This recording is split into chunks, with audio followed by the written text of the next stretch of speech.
मित्रश्यं वरुणः शन्नो भवत्वर्यमा शन्न इंद्रो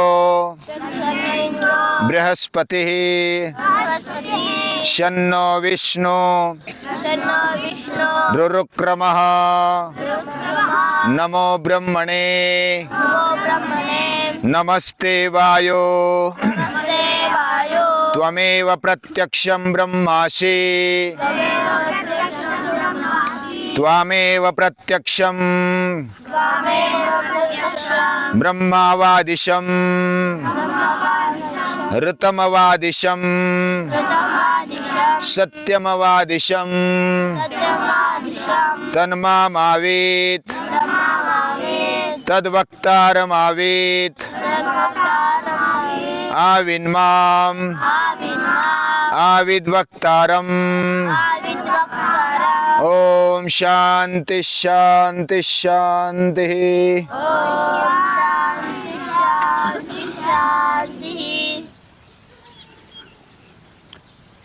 तैत्तरीय उपनिषद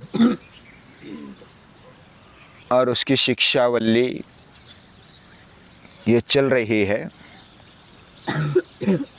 11वें अनुवाक तक शिक्षावल्ली समाप्त होती है। उसके बाद यह मंत्र है, सभी का कल्याण हो, इसकी चाहना से, इसकी शुभेच्छा से ये मंत्र बोला गया। जब शिक्षावल्ली समाप्त होती है उसके बाद जो भी ब्रह्मानंदवल्ली है उसकी शुरुआत के पहले उपनिषदों में शुरुआत और अंतिमतः ओम सहना भवतु ये मंत्र बोला जाता है। हम भी भोजन के समय ये मंत्र बोलते हैं और ये जो मंत्र है ये प्रार्थना है। दोनों मिलकर, आचार्य और अंतेवासी मिलकर ये एक दूसरे के प्रति एक लगाव है और प्रार्थना भी है। जीवन में हमें कैसा व्यवहार करना चाहिए, सुखी जीवन के लिए कौन सा दृष्टिकोण चाहिए, उसके लिए अभ्यास के साथ साथ कुछ व्रत लेना, आचरण के साथ आगे बढ़ना जरूरी होता है। और यह अभ्यास से लेकर के विद्याभ्यास और उसका आचरण, उसको व्रत लेकर आगे बढ़ाया जाता है। और ये ऐसा हृदयंगम, ऐसा अध्याय है, हृदय हृदय से बोलता है। जो भी उपदेश दिया है वह भी हृदय से दिया है। हृदय का मतलब है प्रेम, उच्च ऐसा भाव। जब हृदय एक दूसरे के साथ बोलने लगता है तब झगड़ा नहीं रहता। जब विद्याभ्यास किया जाता है तब बहुत बार अहंकार आने लगता है। मैं बड़ा हो गया, मैं छोटा नहीं रहा।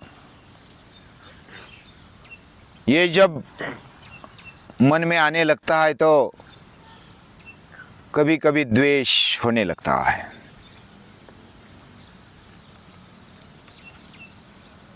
आचार्य कहते हैं कभी द्वेष मन में नहीं आने देना। ओम सहना भवतु, हमारा साथ में रक्षण हो। सहनौ भुनक्तु, हम साथ में भोजन करें, हम दष्टपुष्ट हो जाए, हमारा रक्षण भी हो। सह वीर्यं करवावहै। वीरता शूरता साथ में बढ़े। सवीर्यं करवावहै तेजस्विनावधीतमस्तु। हमारा अध्ययन कैसा हो? तेजस्वी हो, ओजस्वी हो। ऐसा अध्ययन सतत चलता रहे। तेजस्विनावधीतमस्तु मां विद्विषावहै। अध्ययन के बाद कभी कभी अहंकार और द्वेष आने लगता है। मां विद्विषाव, किसी का द्वेष न रखे। आचार्य बाहर से कदाचित डांटेंगे, बोलेंगे, लेकिन मन में द्वेष नहीं रहता। और तू भी अगर मेरा डांटना, मेरा कभी फटकारना याद रखेगा तो मन में द्वेष रहेगा। ये तेरे लिए अच्छा नहीं है। मेरे हृदय में, मेरे मन में तो द्वेष नहीं रहता। पूरा जीवन प्रभुमय हो जाता है और इसलिए मंत्र बोला जाता है।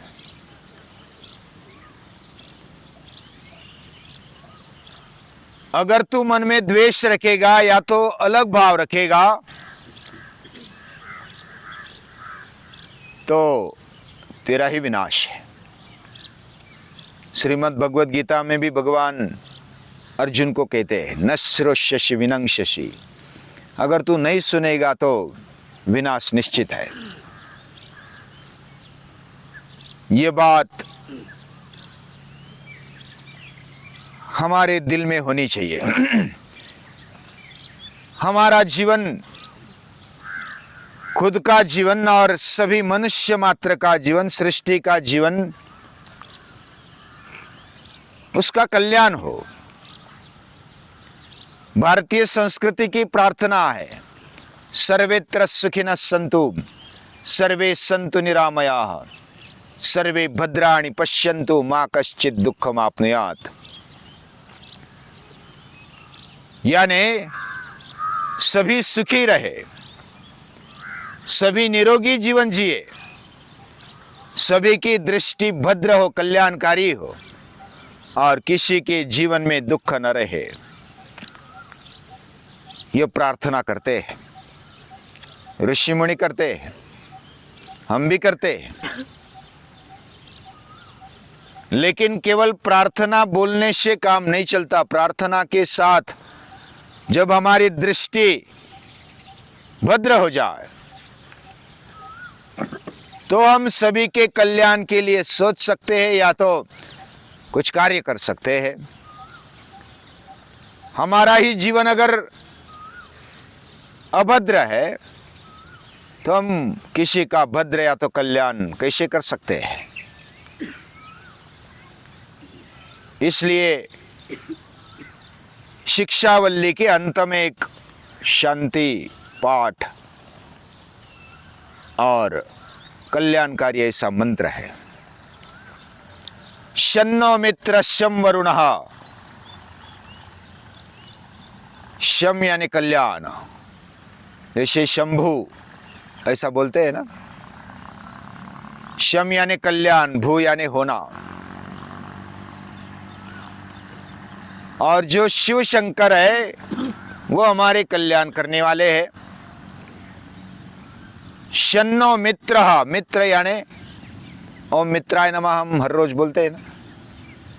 वो किसका नाम है? सूर्य का। तो सूर्य हमारा मित्र है और हम सूर्य से कल्याण पाते हैं। वो हमेशा हमारा कल्याण करे, यानी सूर्य से हमारा कल्याण हो, हित हो।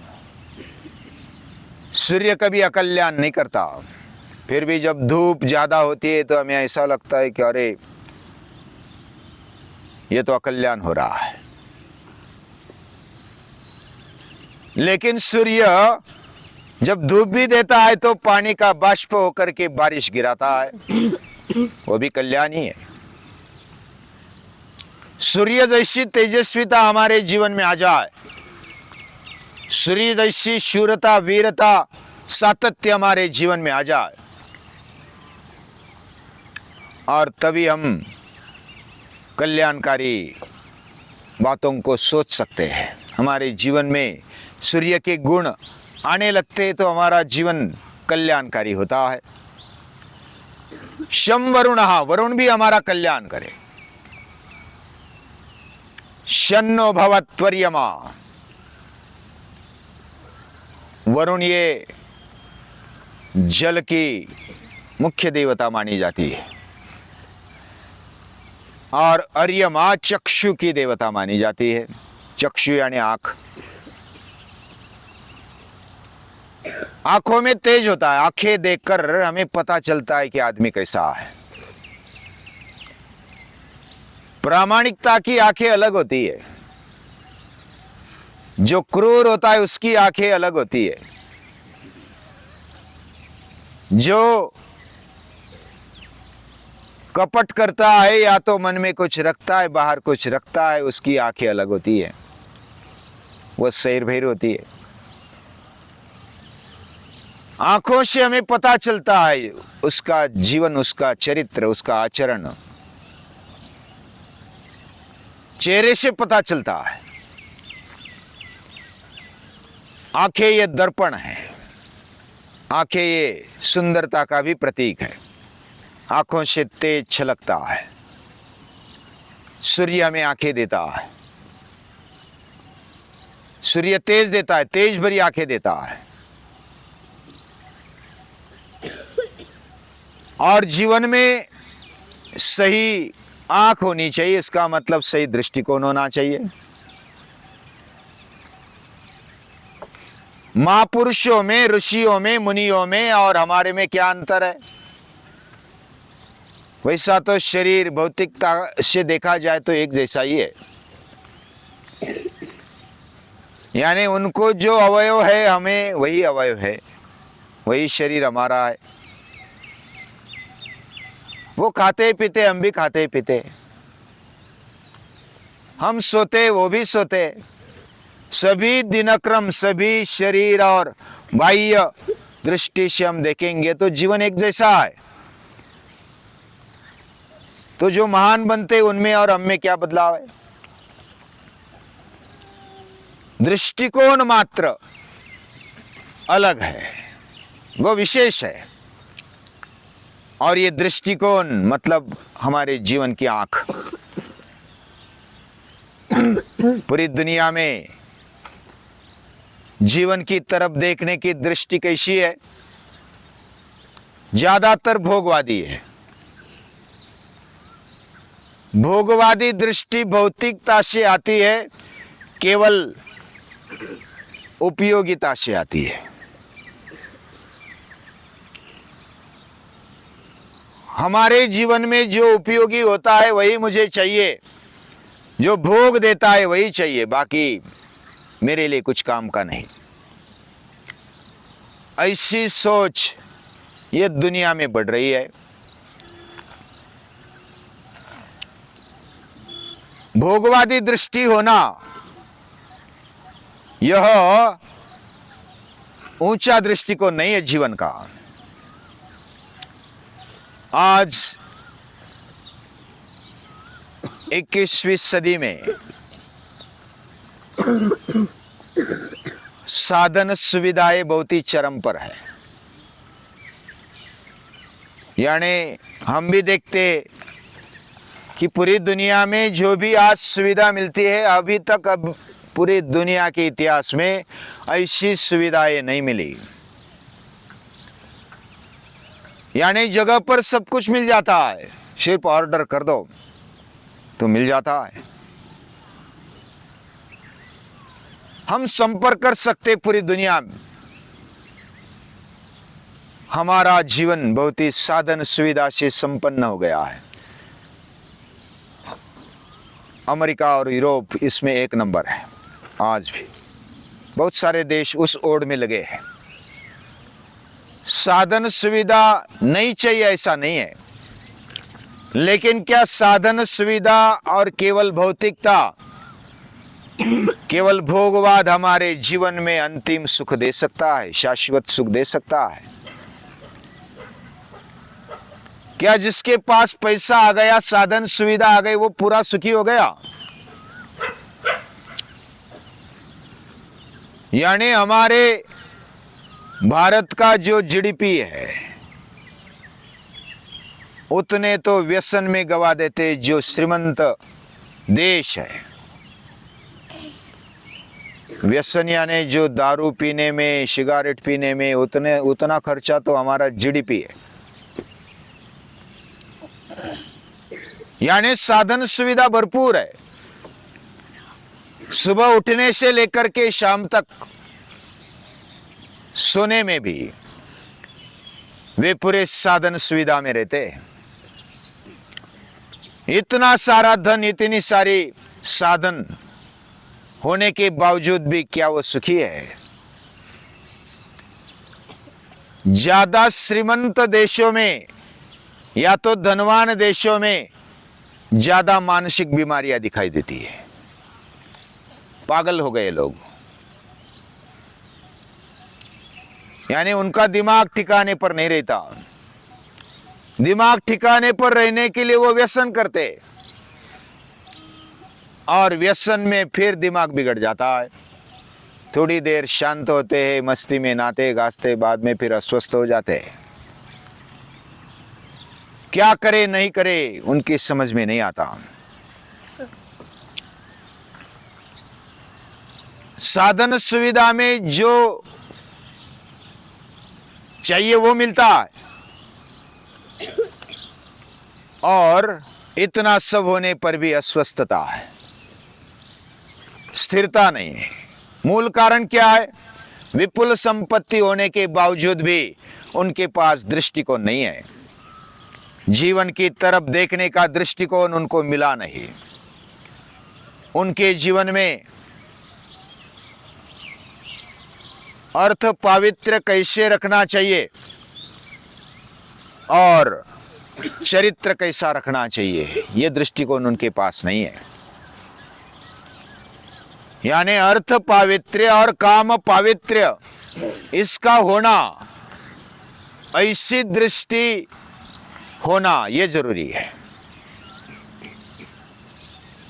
जीवन में जब एक तरफ ऐसा बोलने वाले हैं कि जीवन में भोग चाहिए, जीवन में साधन सुविधा चाहिए, जीवन में सब कुछ चाहिए, भौतिकता,